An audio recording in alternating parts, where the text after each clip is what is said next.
apology videos really aren't my thing. I never thought I would actually have to, well, apologize for this, but there was outrage.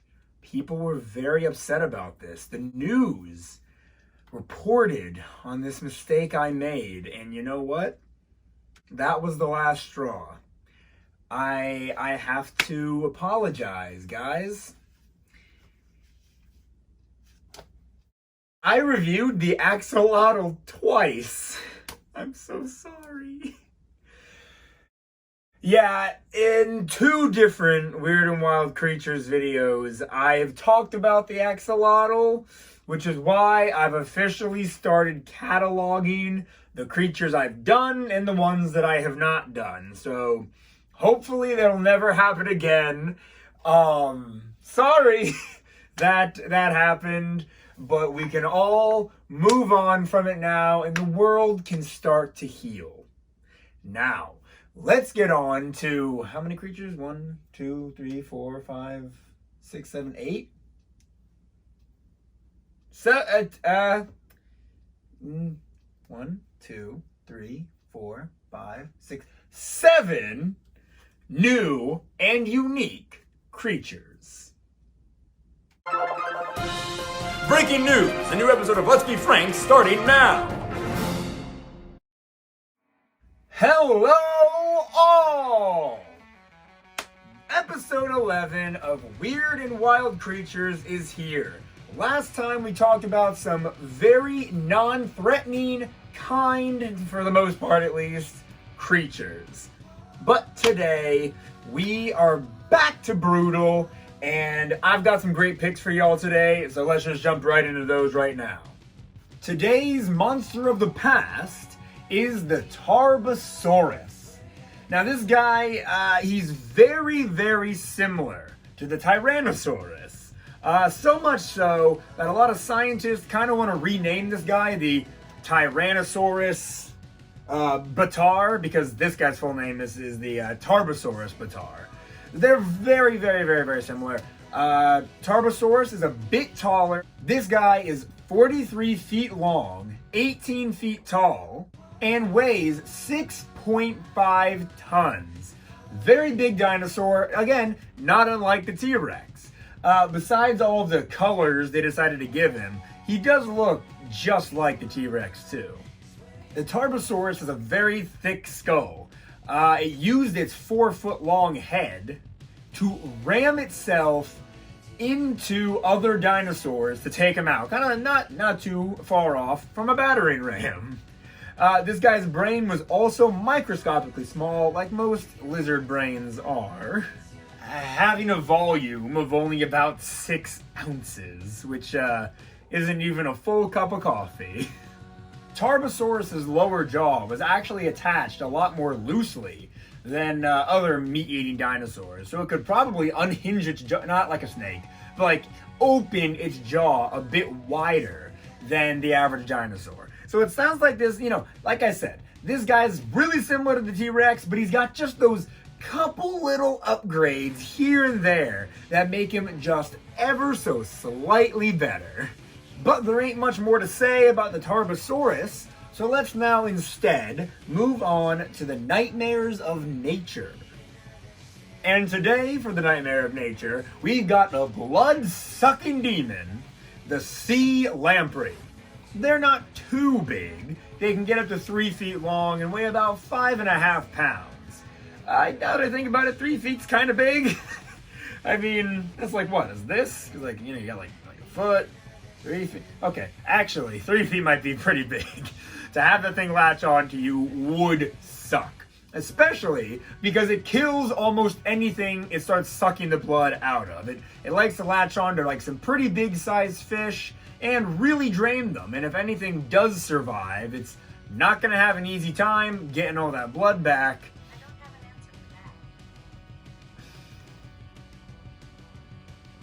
Anyway, Alexa. No! Don't say her name. where was I? I was talking about the fish. Oh yeah.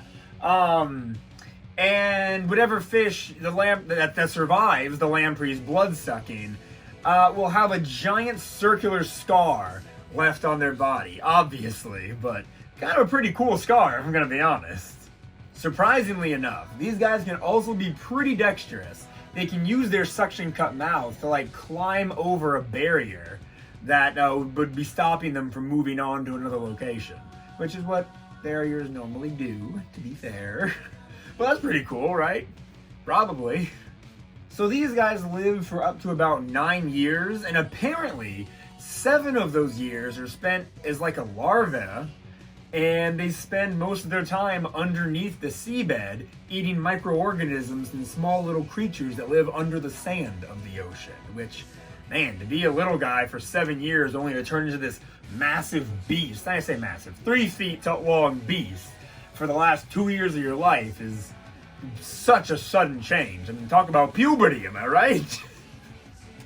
I mean, just look at how terrifying these things are in real life. Like, that is terrifying. Imagine that thing latching onto you, using all of its tiny teeth and tongue to scrape against your skin and get the blood flowing. No thank you, do not want, ever. You know, but unfortunately for us, these things do live across the Atlantic coast near North America. Some of them live around Europe, and apparently they largely inhabit the Great Lakes. Don't go swimming in those Great Lakes. You might just get a sea lamprey latching onto your ding-dong. Actually, with it being 3 feet, the mouth has got to be like this big, right? It may just latch onto your butt cheek instead. Moving on to the Toxic Terrors. Our Toxic Terror this time is going to be the Hellbender. This is North America's biggest salamander, and boy howdy, is he pretty strange. Although these salamanders breathe air, they spend like their entire lives, or at least like 99% of it, underwater. You know, just breathing the water. Now I bet you're wondering, how is this thing toxic? Well, it just kind of secretes a toxic mucus that keeps all the other predators and whatnot away. Nothing's gonna want to chomp on this guy while he's got a bunch of gross fluid coming off of him. And something that's very interesting about this dude, the daddy hellbender will drive the mother away from the eggs that she just laid, and he will guard them mercilessly and like protect them until they hatch, which is not really the norm in the animal kingdom, right? Especially not like aquatic creatures like this. I don't really see them guarding eggs too often. Maybe they do, and I just don't know that much about things under the sea, but very, very unique there. This guy is actually shorter than the sea lamprey. It's 2.5 feet long and weighs up to about 5 pounds, which, if I'm being honest, given that this is America's largest, like North America, so that's a lot more included, North America's largest salamander, I would have thought it would have been a bit bigger, but you know, a 2.5 foot salamander is still a big boy. So apparently, Europeans who like came to America apparently gave the hellbender its name because its actual skin looks like it had been burned by the fires of hell. I mean, look at this guy. He's not super attractive, and I only wish that he was as bright and colorful as he was in the picture they showed. But that's, you know, I guess that's never normally the case, huh? This guy just really doesn't want to use the tools he's got. He's not using his lungs. He'd rather just absorb the oxygen from the water. And even though he's got this like paddle-like tail and like spends most of his time underwater, he doesn't swim so much as he does like a quick whip of the tail and then like just like a crawl along the ocean floor. This guy is really defiant to the way he was designed. He said, "No, I'm not breathing air. I'm gonna go underwater for my entire life." What? You want me to swim? No way, man. I'm gonna crawl. Whatever you say, hellbender, live your best life. But since you want to spend so much time underwater, we're gonna stay underwater and talk about the monsters of the deep next. We've gone from talking about North America's biggest salamander now to talking about the world's biggest turtle. Our monster of the deep for the day is the leatherback sea turtle. Obviously, judging by the name, you can sort of guess that the leatherback sea turtle doesn't necessarily have a hard shell, but instead a very, well, one might say, leathery back. Its back is made up of a lot of fat and cartilage, so it's still pretty protective, but it's not going to be as protective as that, hard shell of it. Holy crap! It really is big! This turtle can get up to 9 feet long! That's so long! That's such a big turtle! 9 feet long and 2,000 pounds! That's unbelievable. That I can't even fathom a turtle that big. I mean, maybe I can. I guess it's not that hard now that I'm trying to do it. But that's a really big turtle! As can be clearly seen in the picture, the leatherback turtle doesn't have any teeth. Not that turtles normally have teeth. It's got 2 sharp fang-like ridges that come down instead that help it rip and tear through the flesh of jellyfish, which is its favorite food, and it's actually immune to the jellyfish's sting and poison, which is very lucky for him. Honestly, I would love to know what a jellyfish tastes like. I'm just not lucky enough to be immune to being honest, never tried. I don't know if I'm immune to it or not. My guess, however, is that I'm probably not. Obviously, these leatherback turtles don't often come out of the water, except, like with the case with most sea turtles, to lay their eggs. And these sea turtles, whenever it's time to lay their eggs, the girls are always going to be able to find their way back to the beach they were born so they can do the same thing. Now, you're probably wondering, why on earth aren't there thousands of sea turtles constantly laying eggs on the beach? Because sea turtles lay a lot of eggs. Well, again, as you probably learned in elementary school if you're anything like me and saw a video of it shown in class, sea turtles don't often make it to the water after they hatch. Well, anything from seagulls to crabs or raccoons will try and pick them off and eat them as they make their way to the water. Some of them don't even, I think, if I remember correctly from elementary school, they'll follow the light of the moon, but if there's too many lights in the background, they'll get confused from houses and whatnot. So, poor little guys don't make it too often, and so that's the reason why we don't see a ton of sea turtles coming to land and lay eggs. Yeah.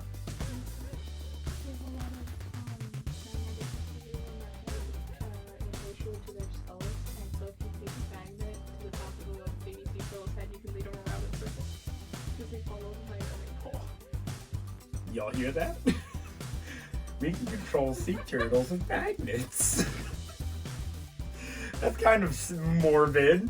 Imagine a bunch of scientists standing around a baby sea turtle and saying, "Dance for me! Dance, you baby turtle!" That's cruel and unjust, so we're gonna move on now to the tiny terrors so we can forget all about brain controlling little baby sea turtles. Our tiny terror this time is going to be the toe biter. I'm gonna put my feet up here real quick. The toe biter is actually the world's largest aquatic bug, which is terrifying because now you think it's just a bug. It still doesn't mean it's gonna be that big, right? Wrong. This bug is 6 inches long. 6 inches, that's not a lot. This is approximately 6 inches. Maybe even more like that. That's a big bug, and it's gonna bite your toes. You don't want that. This thing is a little bit venomous too, so if it goes out to find its prey, and it finds a frog or a fish or another insect, quick dose of venom, they're dead, they're gone. If it's one of us and it bites one of our toes, then it'll just feel really freaking bad. But we should be fine. The venom shouldn't bother us much at all. Unfortunately, this thing can be found in ponds and streams across America. The card doesn't give an exact location, just they do exist in America and also Africa and Asia. These giant claws at the end of their arms too, these things are freaking powerful. They can hold down fish that are bigger than them, and while it injects its venom into them to kill them, and it's fast too. So if this thing springs on another creature and grabs them, they're held until they die. You know, for being a bug, these guys are actually pretty smart. But before I tell you the smart thing, I just want to show you exactly what they look like in real life. Very ugly, you know? Big, beautiful eyes, but very ugly. Yeah, but they're actually kind of smart. These bugs breathe air, but spend most of their time underwater because that's where they hunt for food. And it's found a way to kind of like combat this. It brings a tiny air bubble with it that it keeps under its wings. And when the time comes, it just releases the air bubble and swims up really quick to breathe in the air. So it doesn't even have to surface.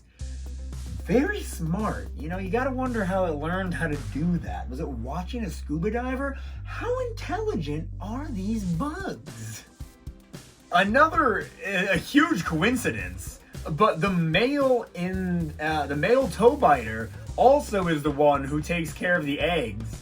The female, after laying them, will actually, and this is the word the card uses, they will cement them to the male's back, and they'll be, ew, it's just such a gross visual. Speaking of visuals, you probably saw the picture earlier when I moved, but once again I'm gonna move.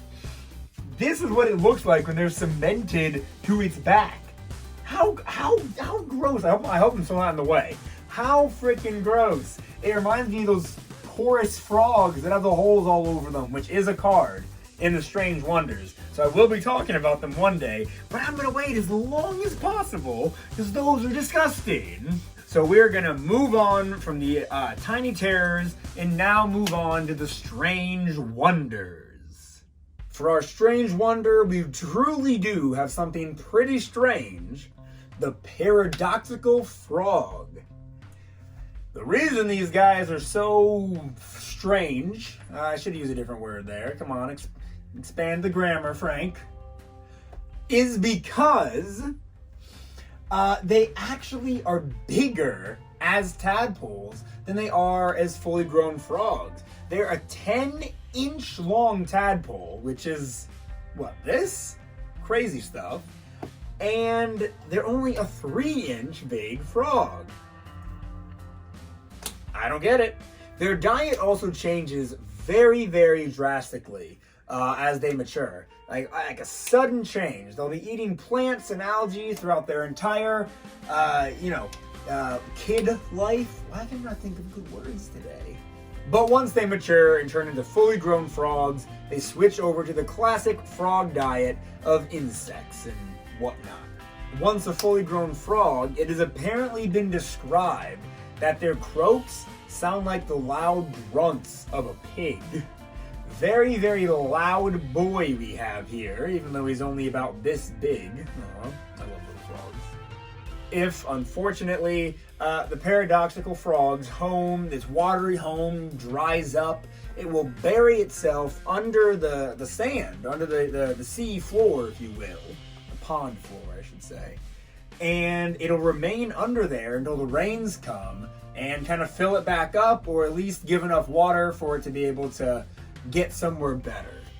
But beyond the fact that it goes from being a bigger tadpole to a smaller frog, there's really not too much different about this guy. He's just your normal, cute, run-of-the-mill frog. But those younger years truly are, well, strange. But, of course, we are now going to move on to everybody's favorite section, the monsters of the mind. And I am so excited to talk about this next one. If you'll remember, one of the first Monsters of the Mind I talked about, I think in my first Weird and Wild Creatures video, was Typhon. Now, Typhon is a big bad dude of Greek mythology. And him and his wife gave birth to a bunch of children, which I know for a fact I covered in my Monster of the Mind video, the second Weird and Wild Creatures video I put up. His kid includes Cerberus, the Nemean lion, the Sphinx, I think. And I think that's it. I think that's the three of them. There might have been a fourth. There was definitely a fourth. The Chimera maybe? Regardless, it doesn't matter. I did not know that Typhon's wife was a card in this set because I don't physically have that card. As I've said in the past, there's a lot of cards I don't have physically, and Echidna, Typhon's wife, is one of them. I'm elated to be able to talk about this family again because this is such a messed up, fun family, you know? And like most of Typhon's children, we are continuing with the snake theme because Echidna has the upper body, the head, the arms of a beautiful woman, but the lower half of her body is a snake. It's just more snake. Echidna could often be found luring men into dark places so she could devour them and eat their flesh. Oh, Echidna, you rascal. As we know, mythology can often be weird and not politically correct. So when I say this, just take in mind, I do not support Echidna's actions, but apparently Echidna tricked Hercules into fathering 3 more children, and those did not turn out to be monsters, thankfully. But you know what? I'm so surprised that Disney's Hercules didn't have a scene where he and Echidna met up, had kids, and he had to raise them. That would have been weird. I think I mentioned this before, but Hercules does fight some of Typhon's children in that movie during the montage of him training. But yeah, Echidna's not the best person to have around, mainly because she eats the flesh of men. That's not something that I like. I have to use Katrina's phone, so we're filming on mine, to find her card. And I actually want to read this part word for word, because there's no way I'm going to be able to remember it all. I don't want to have to memorize something. Are you kidding me? Let's see. I'm kind of in the way of it up behind me, but let me read it for you. The legend continues. When some of the Greek gods conspired to have Echidna killed, it was strictly against Zeus's orders. Why? She's evil, right? Don't we just kill monsters in Greek mythology? Isn't that the point? After the attack on Olympus, Zeus trapped Typhon under a mountain. That's a lot of dirt and stone to dig through, Typhon. However, he let the children go free. So like I mentioned earlier, Cerberus, the Sphinx and whatnot. So they could pose challenges to future heroes of Greek mythology, and the legendary battles of the gods would continue. So like I said, that was part of Hercules' training montage. That's actually, like, historically in Greek mythology accurate. Very cool. Honestly, besides that, not too much more to say about Echidna. She ate the flesh of dudes, gave birth to some bad monsters, and Zeus didn't want her killed. For some reason. But I think that's the whole family, unless there's just more of Typhon's kids that aren't cards. But honestly, I think we've covered the Typhon family, which makes me really happy because Typhon is one of my favorite monsters in the Monster of the Mind. And I'm glad we got to talk about the whole kit and caboodle. But that is going to do it for the 11th Weird and Wild Creatures episode. You guys have been so supportive of the series I've been doing. Each video has hundreds of views on it. Even the most recent has probably like almost 200 views, if not hitting it already. And my most popular Weird and Wild Creatures video, the Monsters of the Mind one, is at like 18 or 1900 views, which is insane. Thank you guys so much for the support. If you like these videos, leave a like and share them with your friends, honestly. Subscribe if you have not already.